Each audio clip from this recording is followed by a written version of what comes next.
Eu sinto a presença de Deus tão forte nessa igreja. Amém? Eu quero dizer para você que você está hoje na noite de cura. Deus separou esse tempo para curar a sua alma, curar a sua vida. Quem quiser pode abrir a palavra de Deus em Provérbios, capítulo 18, versículo 14. Nessa noite, nós vamos aprender com Elias. Quem sabe quem foi Elias? Levanta a mão. Nossa, poucas pessoas sabem quem foi Elias. Elias foi um grande profeta no Antigo Testamento. Quem está lendo o Novo Testamento em 90 dias, levanta a mão. Glória a Deus. No Novo Testamento você também vai ouvir falar de Elias. Quem aqui quer viver uma vida vitoriosa, levanta a mão. Isso é o que eu quero falar para você nessa noite. Vamos viver uma vida vitoriosa, aprendendo com o exemplo de Elias. Mas antes vamos para Provérbios capítulo 18, versículo 14. A minha versão é a NVI. Diz assim: o espírito do homem o sustenta na doença, mas o espírito deprimido, quem o levantará? Eu não sei se você sabe, mas nós estamos vivendo o mês de setembro. E o mês de setembro é o mês do combate ao suicídio. E durante todo o mês de setembro, eu lembro quando o meu esposo estava na faculdade de psicologia, ele fez 5 anos. Então, por 5 anos, quando chegava mês de setembro, ele tinha que ir em vários, não sei se o nome é fórum, mas sobre esse assunto. Ele às vezes tinha que gravar vídeos falando sobre o suicídio, né? Combatendo o suicídio.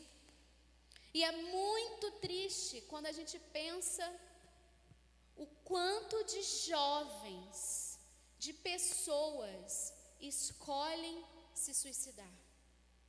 Quantas pessoas decidem tirar a própria vida. Mas eu não estou aqui para falar de estatística. Eu estou aqui para falar que nós somos seres, vamos dizer assim, de muitos aspectos. Nós somos seres físicos. Quem aqui nunca foi num médico na vida? Levanta a mão. Porque a gente fica doente, o nosso físico fica doente, o nosso físico se machuca e a gente precisa ir ao médico. Mas nós também somos seres emocionais. Nós também somos seres intelectuais. Tem alguém aqui que nunca estudou na vida? Não, porque nós somos direcionados ao intelecto, ao estudo. E nós somos seres sociais. Nós precisamos nos socializar uns com os outros. Então, o ser humano é um ser extremamente complexo. Porque existem muitas áreas onde nós precisamos ser trabalhados, ser tratados. Quando a gente fala que a gente nasce de novo, é o ser completo que precisa nascer de novo. Mas às vezes nós nos esquecemos das nossas emoções. As nossas emoções também precisam nascer de novo. A nossa alma precisa nascer de novo. As nossas emoções precisam ser transformadas dia após dia pela palavra de Deus, por Jesus. E eu acho que vocês concordam comigo que quando a Covid começou no ano passado, aconteceu isolamento social para que houvesse uma certa diminuição da propagação da Covid-19. E esse isolamento, ele piorou toda a doença da alma, toda a doença almática. O isolamento, o distanciamento social, acho que ele triplicou os problemas emocionais das pessoas. Porque Deus criou o homem para viver em família, para viver como igreja, como comunidade. Deus não criou você para ficar sozinho. Existe uma linha aí que diz que você é igreja sozinho, mas eu quero dizer para você que você não é igreja sozinho, porque Deus não fez o ser humano para estar sozinho. Deus constituiu a família lá no início do Éden e depois do Novo Testamento Ele constitui a igreja, porque nós precisamos uns dos outros.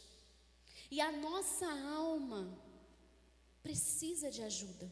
As nossas emoções precisam de ajuda. Então, eu gostaria que você abrisse comigo em Isaías 53, verso 4. Isaías 53, verso 4.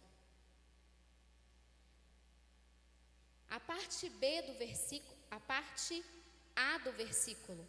Certamente Ele tomou sobre si as nossas enfermidades e levou sobre si as nossas doenças. Aqui está falando quando você se sente frustrado, decepcionado, deprimido, quando você deita na cama e você não quer levantar da cama, quando você sente que sua vida não vale mais, quando você acha que a saída para os seus problemas está na morte, Ele levou sobre si. Essa doença não pode mais ter domínio sobre você, porque Jesus levou sobre si todas as nossas enfermidades. Jesus não levou só a enfermidade física, Jesus também levou a enfermidade da alma. Será por que Ele foi traído? Jesus foi traído. Jesus foi beijado pelo cara que traiu Ele. Então Jesus, Ele entende a sua dor. Ele entende o que acontece com você dentro do seu coração. Ele sabe o que você está sentindo. E sabe o que é mais poderoso? Em João 10:10, você não precisa abrir, eu vou ler. Jesus diz que Ele quer que a gente tenha uma vida, Ele veio para que a gente tenha uma vida em abundância. E se a sua alma está ferida, está magoada, está frustrada, então você não está vivendo a vida abundante que Jesus tem para você. E às vezes, por causa do trabalho, por causa da escola, por causa dos filhos, por causa da família, você vai colocando de lado aquelas dores, aquelas frustrações, aquelas decepções, aquelas traições, e você vai colocando de lado como se o tempo pudesse curar as suas frustrações e as suas decepções. Mas eu quero dizer para você que não. O tempo não pode curar um coração partido. Somente Jesus pode curar um coração partido. E quantos de nós, parece que nós estamos cansados, nós nos sentimos sobrecarregados, por causa do isolamento, por causa que quem tem filho, aí tem 2 filhos, 3 filhos, teve que ficar em casa com os 3 filhos e viu o sofrimento das crianças em terem que ficar em isolamento social.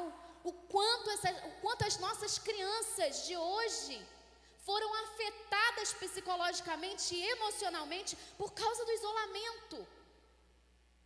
E porque a gente acha que a criança às vezes não está percebendo o que está acontecendo, mas a criança está sentindo, está percebendo que ela está sendo impedida de viver com os amigos dela, está sendo impedida de ir para a escola.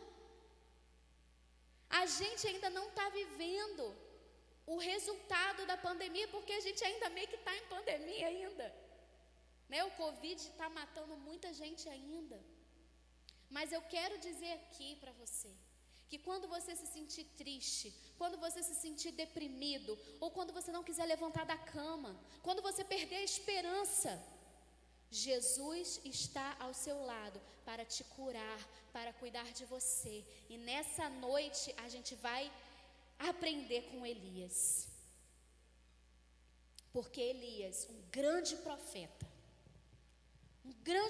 no Antigo Testamento, ele viveu uma profunda depressão. Ele teve dias sombrios. E Deus colocou isso no meu coração para eu trazer para você, porque às vezes a gente olha as pessoas de fora e a gente não imagina o que aquela pessoa está vivendo. Às vezes você olha para mim e você pensa que eu tenho a vida perfeita, porque eu sou filha do apóstolo, da pastora Jane. Mas eu quero dizer para você que eu também tenho dias sombrios. Que eu também tenho dias de desesperança. E que eu estou pregando aqui para mim e para você, irmão. Porque nós precisamos de Jesus para curar as feridas da nossa alma. Para nos curar do pânico. E em Mateus capítulo 11, versículo 28. O pessoal vai colocar aí no data show para vocês. Mateus 11, 28. Jesus, ele faz um convite para você nessa noite. Jesus, ele quer te curar. Ele quer curar você, sua alma. Ele quer tirar você da depressão, da tristeza. Ele quer tirar você dessa opressão que você está vivendo na sua mente. Na sua cama, que parece que a sua cama tem uma cola. Ela colou você nela e você não consegue levantar. Você que está em casa, às vezes você está me assistindo deitado na cama, porque você não consegue levantar dessa cama. Mas sabe o que Jesus convida você nessa noite? Venham a mim, todos os que estão cansados e sobrecarregados, e eu darei descanso a vocês. Tomem sobre vocês o meu jugo e aprendam de mim, pois sou manso e humilde de coração, e vocês encontrarão descanso para as suas almas, pois o meu jugo é suave e o meu fardo é leve. Jesus quer tirar esse fardo que te prende na cama. Jesus quer tirar você desse sentimento, desses pensamentos que estão oprimindo você. Eu quero convidar você agora para ir comigo lá em 1 Reis, capítulo 19.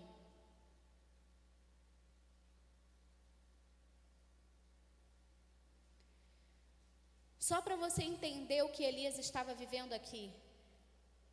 Elias, ele fez algo sobrenatural, desafiando o Baal e provando para o povo de Israel que Deus era o Deus deles. E aí depois daquele episódio, na época quem reinava era Acabe, né, e Jezabel. Não, Acabe e Jezabel. Acabe e Jezabel, eles que reinavam na época, e eles perseguiram os profetas e mataram os profetas. Isso chegou ao conhecimento de Elias, e aí chega ao ponto onde nós vamos começar a ler, e eu vou ler a partir do versículo 3, que diz assim: Elias teve medo e fugiu para salvar a vida. Em Berseba de Judá, ele deixou seu servo e entrou no deserto. Caminhando um dia, chegou a um pé de giesta, sentou-se debaixo dele e orou pedindo a morte. Já tive bastante, Senhor, tira a minha vida, não sou melhor do que os meus antepassados. Depois se deitou debaixo da árvore e dormiu. De repente, um anjo tocou nele e disse: levante-se e coma. Elias olhou ao redor e ali junto à sua cabeça havia um pão assado sobre brasas quentes, e um jarro de água. Ele comeu, bebeu e deitou-se de novo. O anjo do Senhor voltou, tocou nele e disse: levante-se e coma, pois a sua viagem será muito longa. Então ele se levantou, comeu e bebeu. Fortalecido com aquela comida, viajou 40 dias e 40 noites, até chegar a Horebe, o monte de Deus. Ali entrou numa caverna e passou a noite. E a palavra do Senhor veio a ele: o que está fazendo aqui, Elias? Ele respondeu: tenho sido muito zeloso pelo Senhor, o Deus dos exércitos.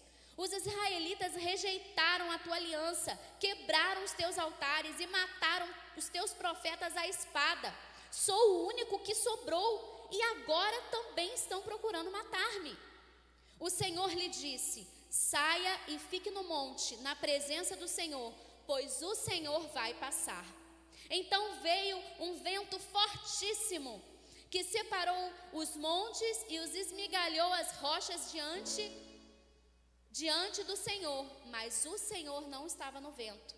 Depois do vento houve um terremoto, mas o Senhor não estava no terremoto. Depois do terremoto houve um fogo, mas o Senhor não estava nele. Depois do fogo houve um murmúrio de uma brisa suave. Quando Elias ouviu, puxou a capa para cobrir o rosto, saiu e ficou à entrada da caverna. E uma voz lhe perguntou: o que está fazendo aqui, Elias? Ele respondeu: tenho sido muito zeloso pelo Senhor, o Deus dos exércitos. Os israelitas rejeitaram a tua aliança, quebraram os teus altares e mataram os teus profetas à espada.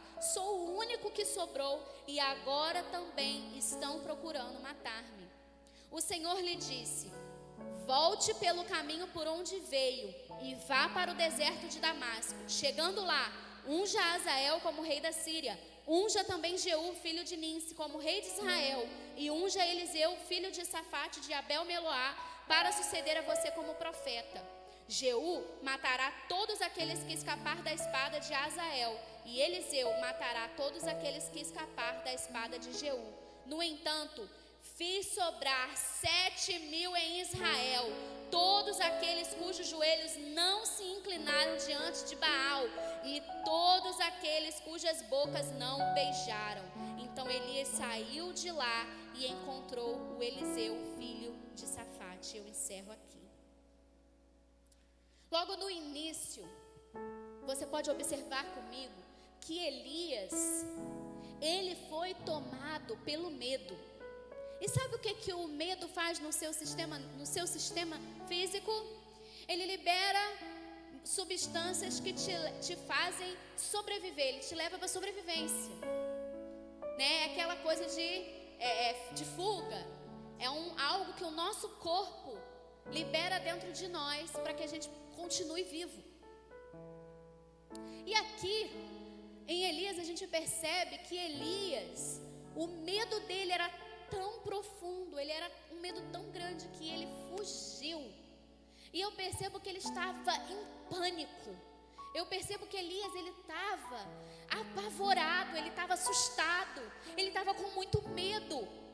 Ele estava em pânico de que ele era o próximo que iria morrer.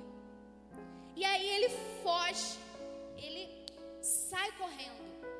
E aqui a gente vê que ele entra numa depressão profunda, ao ponto de dizer: Senhor, tira a minha vida. Queridos, para alguém pensar em pedir a Deus para tirar-lhe a vida, é uma angústia muito grande. É um sentimento de medo, de pavor muito forte, ao ponto dele falar: Deus, tira a minha vida. Ele estava com muito medo. E o medo, ele faz isso com a gente. O medo faz a gente esquecer o milagre que a gente viveu um tempo antes. Porque Elias viveu um milagre sobrenatural, que o fogo desceu do céu. E o fogo desceu e queimou na água. Já tentou botar fogo em água? Não dá certo, a água apaga o fogo. Mas Elias orou e parou de chover.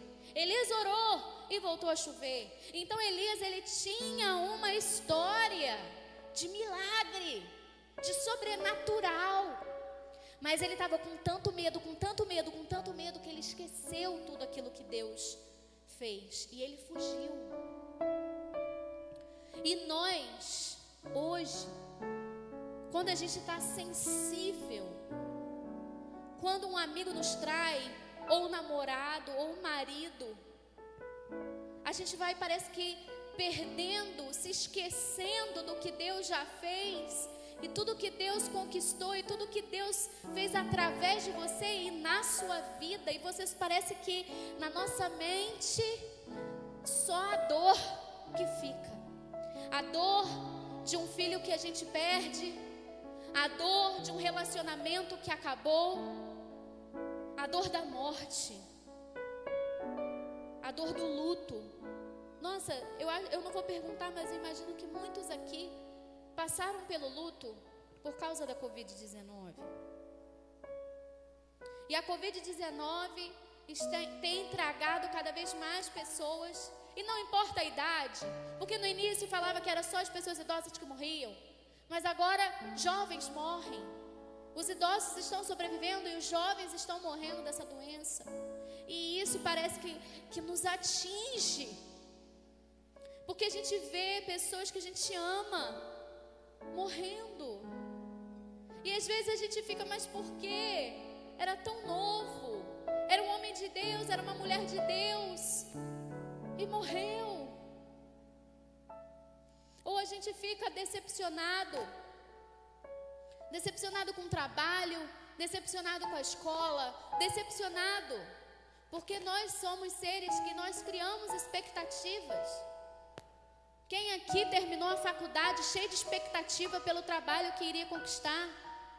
E às vezes aquele trabalho não foi aquilo tudo. Quantos aqui sonharam com a faculdade do sonho e quando chegou na faculdade não era bem aquilo que você esperava? Quantos sonham querendo um relacionamento, um marido ou uma esposa, e aí quando casa descobre que não é mar de rosas? Eu poderia ficar aqui a noite toda dando exemplos de tudo que nos frustra todos os dias, de tudo que nos decepciona, de tudo que nos agride.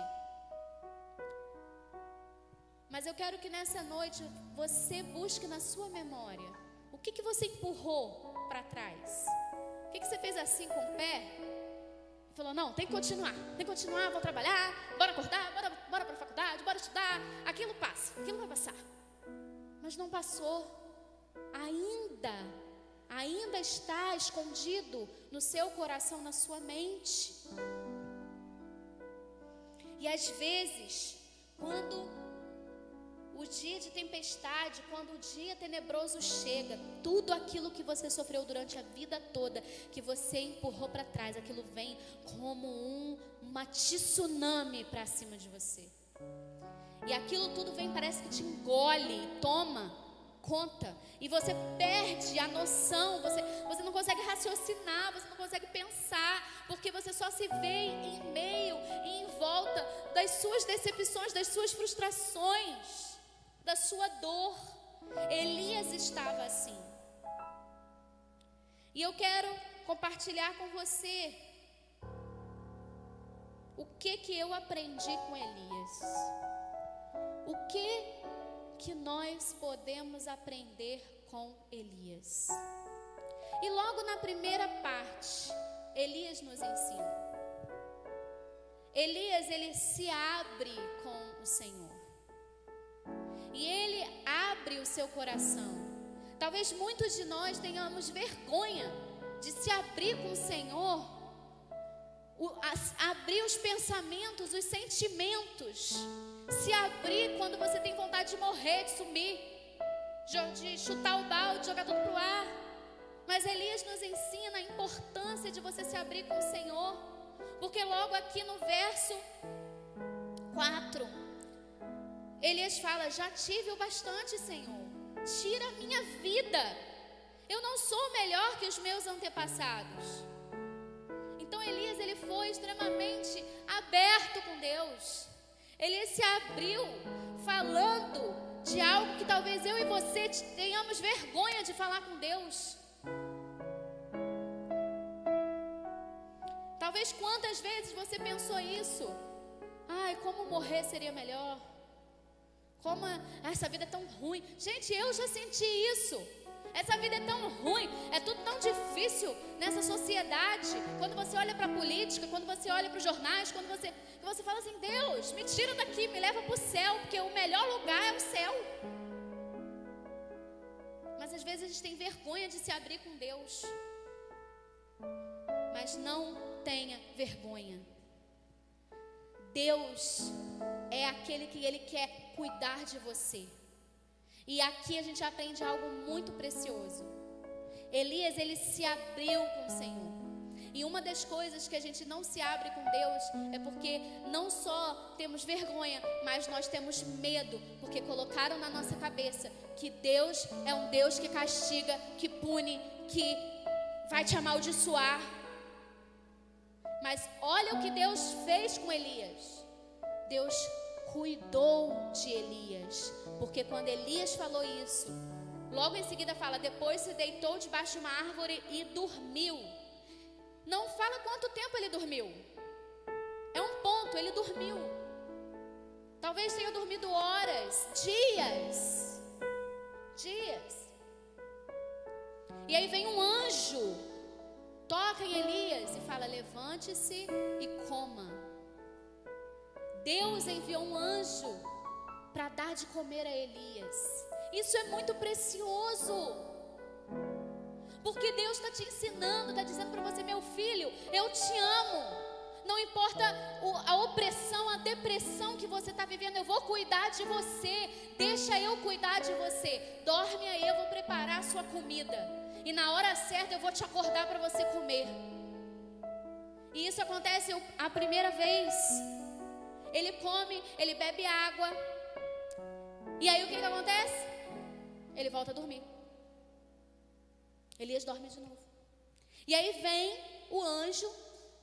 Também aqui não fala tempo. Então eu imagino que Elias novamente dormiu por algum tempo. E vem o anjo de novo e fala: Elias, levante-se e coma, porque você precisa ir para um lugar. E você vai precisar de forças para ir para esse lugar. Então a segunda coisa que Deus fez por Elias, que a gente observa aqui, é que Deus deu tempo para Elias viver a dor dele. Deus deu um tempo para Elias, que a gente não sabe quanto tempo que foi, porque cada pessoa tem o seu tempo para viver a sua dor. Pode ser que você leve um mês, pode ser que você leve uma semana, pode ser que você leve um ano, porque cada um vive uma dor diferente, cada um vive uma decepção, uma frustração diferente. E Deus dá esse tempo, querido, porque Deus cuida de você e Deus dá esse tempo para você. E aí Deus envia o anjo, pela segunda vez, para dizer: olha, Elias, você vai comer e você vai andar por um tempo. E ele vai andar para onde? Para o lugar da presença de Deus. Porque no tempo da dor, o anjo te leva para o lugar da presença de Deus. E às vezes, as pessoas ao nosso redor querem nos fazer achar que Deus nos abandonou. Deus não te abandonou, Deus está te dando um tempo. Deus está te esperando chegar o momento certo para Ele levar você para a presença dEle. E aí Elias levanta e anda 40 dias e 40 noites e vai para a caverna, para o monte de Deus. E ele entra na caverna. E lá dentro da caverna, Deus fala com ele. É dentro da nossa caverna, é onde Deus vai falar com a gente. Entenda o tempo que você está vivendo. Não acredite que Deus te abandonou. Não, Deus está cuidando de você. Deus está esperando o seu tempo, para que no tempo certo Ele te leve à presença dEle e te faça essa pergunta: o que você está fazendo aqui? O que você está fazendo aqui, Henry? O que você está fazendo aqui, Pedro? O que você está fazendo aqui, Dani? Deus vai te perguntar o que você está fazendo aqui. E mais uma vez, Elias se abre com o Senhor. Porque ele fala: tenho sido muito zeloso pelo Senhor, o Deus dos exércitos. Os israelitas rejeitaram a tua aliança, quebraram os teus altares, mataram os teus profetas à espada. Eu sou o único que sobrou, e agora também estão procurando matar-me. Elias se abre com o Senhor. Elias é totalmente sincero com o Senhor. Mas a segunda coisa, Elias, ele descansa e ele come. Ele entende o tempo que ele está vivendo. O anjo fala: descansa e come. Quantas vezes Deus está usando pessoas na sua vida como anjos para dizer: descansa, come, espera, aguenta firme. Quer dormir? Dorme. E às vezes você não está respeitando esse tempo. Não, eu tenho que trabalhar. Não, eu tenho que ir para a igreja. Não, eu tenho que fazer, estudar. E aí às vezes acontece, sabe o quê? Que o seu próprio corpo te põe na cama do hospital. E aí você para mesmo. Aí você é forçado a parar.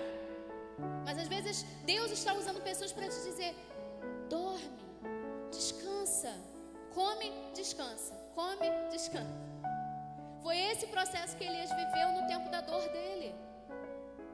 Às vezes, nessa fase de luto, a sociedade nos dá um tempo determinado para a gente superar o luto. Não aceite a opressão das pessoas para você superar o luto, porque só você sabe o nível da dor que você está passando. Então, se abra com o Senhor. Se abra mesmo, não tenha vergonha, não tenha medo de se abrir com o Senhor, porque Deus cuida de você. É muito interessante porque em nenhum momento Deus acusa Elias.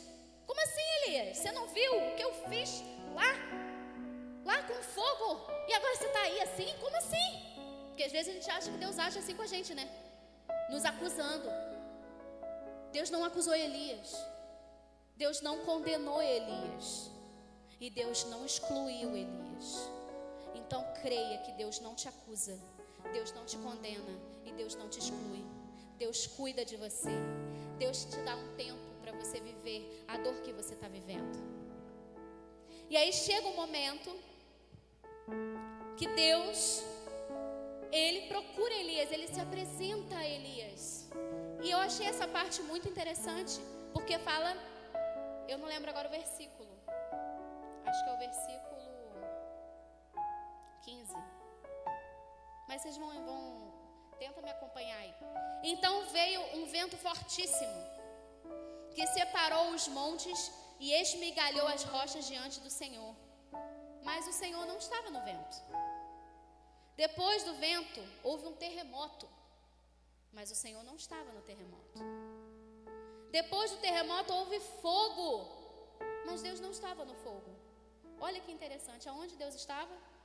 Na brisa, no murmúrio da brisa suave. Sabe o que isso nos ensina? Deus não está aonde a gente tem expectativa que Ele esteja. Deus não está nas coisas externas. Uau, vendaval! Uau, um terremoto! O fogo! Nossa, surgiu um fogo do nada aqui na minha frente.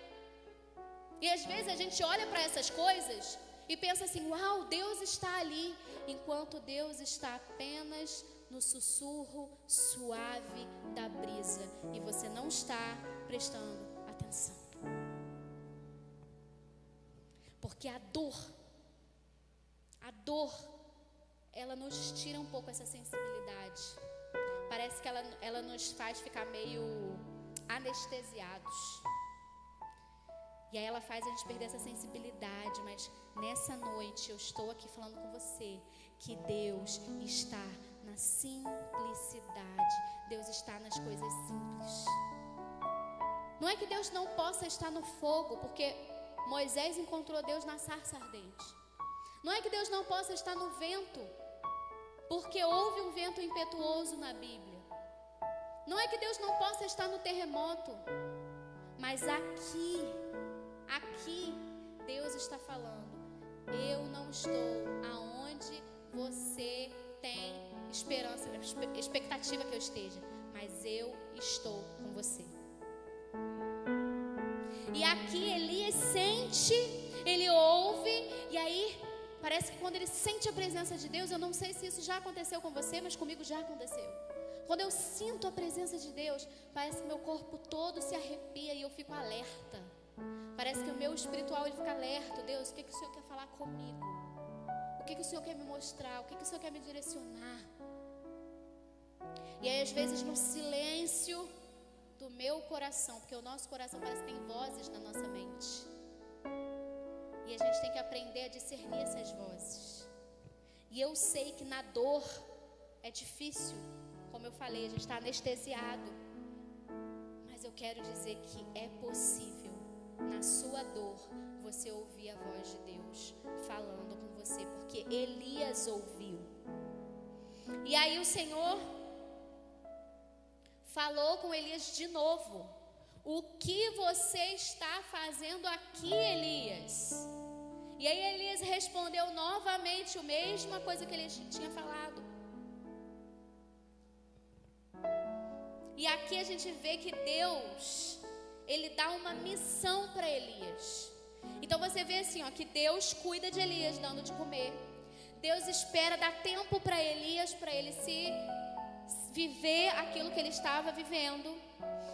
Você vê Deus enviando Elias para a presença dele. E agora você vê Deus dando uma missão para Elias, que diz assim: o Senhor lhe disse: volte pelo caminho por onde veio e vá para o deserto de Damasco. Chegando lá, unja Azael como rei da Síria, unja também Jeú, filho de Ninsi, como rei de Israel, e unja Eliseu, filho de Safate, de Abel-Meloá, para suceder você como profeta.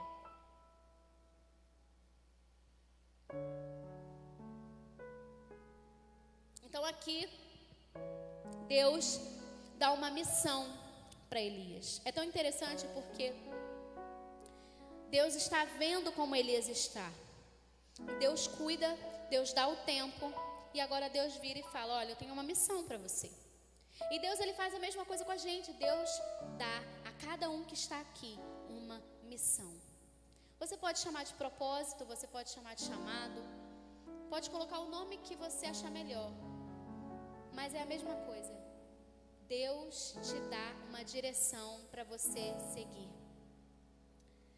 E você pode seguir ou não, porque aqui Deus está dando uma missão para Elias.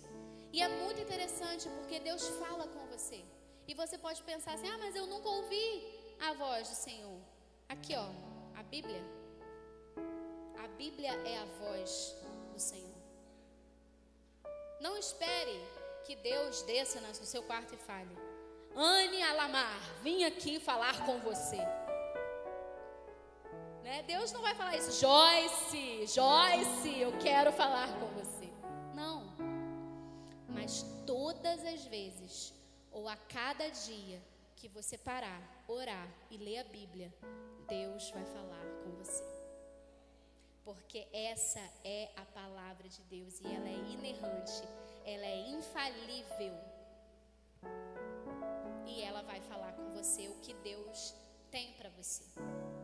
Mas Deus também pode usar a vida de outras pessoas para falar com você. Deus pode também.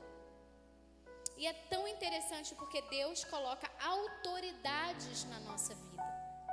Eu fiz um curso uma vez quando eu era adolescente que se chama Romance à Maneira de Deus. E esse curso me ensinou que Deus usa a vida do meu pai para direcionar a pessoa com quem eu iria me casar. Porque o meu pai é uma autoridade sacerdotal na minha vida. E o curso me ensinou que não é porque meu pai é pastor, não. É porque meu pai é meu pai. Ele tem autoridade sobre a minha vida. Então, seu pai, a sua mãe, seus avós, eles têm autoridade na sua vida. E Deus pode usar a vida deles para direcionar a sua. Deus pode usar um professor. Nossa, eu poderia também ficar aqui a noite toda falando exemplos de quem Deus poderia usar na sua vida para te direcionar. E às vezes a gente não escuta o conselho deles, porque às vezes a gente acha que a gente sabe muito, mas não. Então, no tempo da sua dor, não se isole. Não se isole, porque Elias, ele era um profeta ungido, ele recebeu o óleo do Senhor. E ele tinha um relacionamento especial e específico com o Senhor. E por isso ele pôde se isolar e Deus falou com ele. Mas aqui eu estou falando para você, se você está passando por problemas de depressão, crise do pânico, coisas que mexem na sua alma, procure ajuda. Procure pessoas para te ajudar. Mas eu não estou falando da sua melhor amiga. Eu estou falando do seu pastor, do seu líder, do seu pai, da sua mãe. De repente de um psicólogo ou um psiquiatra, um médico. Não demonize. Não demonize o que Deus faz. Porque é Deus que levanta os médicos. Porque é Deus que nos dá a capacidade para descobrir a cura, para descobrir remédio, para descobrir a vacina. É Deus que dá a capacidade ao homem. Então não demonize. Não demonize a sua dor. Não demonize o seu sofrimento. Não pense que tudo é demônio, porque não é demônio. Você pode estar ferido no seu coração, na sua alma. E a terceira coisa, depois que Deus deu a missão para Elias, Deus traz uma revelação a Elias. Porque diz assim: no entanto, fiz sobrar 7.000 em Israel. Ou seja, Elias achou que ele estava sozinho, que só ele tinha sobrado. Mas Deus tinha separado 7.000 pessoas que não tinham se dobrado diante de Baal. Então Deus dá uma missão para Elias e depois Deus dá a revelação. Elias, tudo bem, você pode ir, sabe por quê? Porque você não está sozinho. Porque existem mais 7.000. E eu quero dizer para você, você não está sozinho. Eu também já tive meu coração partido. Eu também já fui traída. Eu também já achei que a morte era melhor, que Deus me levasse. Eu também tive problemas emocionais na minha infância, na minha adolescência. Você não está sozinho. Deus está com você. Eu estou com você. E a terceira coisa que Elias fez, Elias obedeceu ao Senhor. Porque depois de receber a revelação, depois de receber a missão, depois de receber a revelação, diz o texto, no versículo 19, Elias saiu de lá e encontrou Eliseu. Então Elias obedeceu ao Senhor. Elias foi obediente. Ah, queridos, como Elias me ensina. E eu espero que esteja ensinando a você. Existe o tempo para a gente viver a dor, mas existe o tempo para a gente superar a dor e para a gente crer que Deus é com a gente. Porque Elias superou o medo, Elias superou a depressão, Elias obedeceu. E é muito interessante que o texto ele não deixa claro isso, no sentido que não tem uma fala de Elias dizendo: ah, não tenho mais medo, ah, fui curado, ah, Deus está comigo, então eu vou lá. Não, só diz que Elias foi. Não espere você ter sentimento de: ah, superei, ai, agora eu estou bem, ai, agora eu estou ótima. Não, não espera, porque os sentimentos nos enganam. Os sentidos nos enganam. Mas se você ouviu Deus te dando uma missão, obedeça.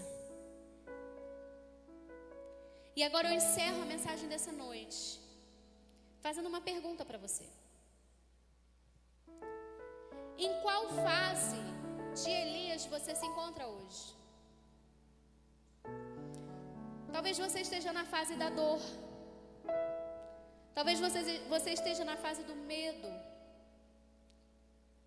Você teve tantas perdas, sofreu tanto. E hoje você se encontra tão decepcionado, magoado, com medo, tantas frustrações. Você sofreu tanta rejeição na sua vida. Você foi traído. Você sente como se suas forças tivessem sido exauridas da sua vida. Você sente como se estivesse morrendo por dentro. Você está tão cansado, tão sobrecarregado. Você está vivendo um momento em que parece que você está meio entalado, com tanta dor, com tanta lágrima, com tanto choro. Então nessa noite, eu convido você a se abrir com o Senhor. Eu gostaria que todos se colocassem de pé. E se você que está aqui nessa noite, você que está em casa, se você está vivendo esse tempo de dor, faça como Elias. Ele se despiu de si mesmo diante do Senhor. Mas você pode ter passado dessa fase. E você pode estar vivendo hoje na fase do cuidado de Deus, na fase do tempo da espera. Pode ser que você já tenha se aberto com Deus, falado com Deus, e parece que Ele não te responde, parece que Ele não fala com você. Talvez seja porque você está vivendo um tempo em que você precisa descansar e comer. Descansar e comer. Tudo que você precisa é desse tempo de descanso e de alimento, de espera. E nesse tempo é importante você deixar Deus cuidar de você. Elias viveu um ciclo de comer e dormir, ou dormir e comer. E você precisa aceitar que você está nessa fase. Realmente eu preciso desse descanso. A terceira fase que você pode se encontrar, talvez você não se veja no tempo da dor, talvez você não se veja no tempo da espera. Talvez você esteja vivendo o tempo em que Deus quer te levar à presença dEle. Você está vivendo o tempo em que o anjo vai te levar ao lugar de ouvir a voz de Deus. Você pode estar vivendo o tempo da revelação da presença de Deus. Deus está em sua busca. Ele está perguntando para você hoje: o que você está fazendo aqui? E eu quero que você imagine esse aqui. Pode ser aqui na Igreja Batista Getsemane, mas pode ser também aqui, no sentido, o que você está fazendo nessa depressão, o que você está fazendo nessa opressão, nesse lugar de fuga, o que você está fazendo em meio a essa dor que você vive. E se você sente que essa pergunta é para você, eu lhe desafio a responder com a verdade do seu coração. Mas você pode estar vivendo a fase 4. Você pode estar vivendo a fase em que Deus está te chamando, te dando uma missão, um propósito, te direcionando. E às vezes você não está querendo ouvir. Você pode dizer que ainda não chegou o tempo. Você está vivendo, não, Deus, ainda não superei. Não, ainda não. E Deus está te dando a missão. E Deus está te chamando. E agora, nessa noite, nesse momento, eu tenho esse convite para você, que é o convite da obediência. Se você se encontra na opção 1, que eu falei, eu já perdi os papéis. Se você se encontra na opção 1, se você está vivendo um tempo de depressão, um tempo de medo, de dor, se você se encontra na opção 2, ou na opção 3, ou na opção 4, qualquer uma dessas opções, eu convido você a vir aqui na frente, dar esse passo de obediência, porque você quer ser curada da sua dor, você quer ser curada do seu sofrimento, você quer viver o tempo de descanso, o tempo de espera, você quer deixar Deus te dar o de comer, você quer descansar no Senhor. Ou se você está aqui nesse 3, que é o que você está fazendo aqui, eu te convido a vir na frente. Para receber oração, eu convido aos intercessores, a liderança da igreja, os líderes, os pastores, para estarem vindo aqui na frente, para estarem orando. Peço para o louvor tocar uma música. É tempo de cura nessa noite, meu irmão. Deus trouxe você aqui para você ser curado. Deus trouxe você aqui para dizer que Ele tem cuidado de você. Deus trouxe você aqui para você ouvir o chamado dEle. Deus está te chamando. E Deus te trouxe aqui porque Ele tem uma missão para você. Ele tem um propósito para você.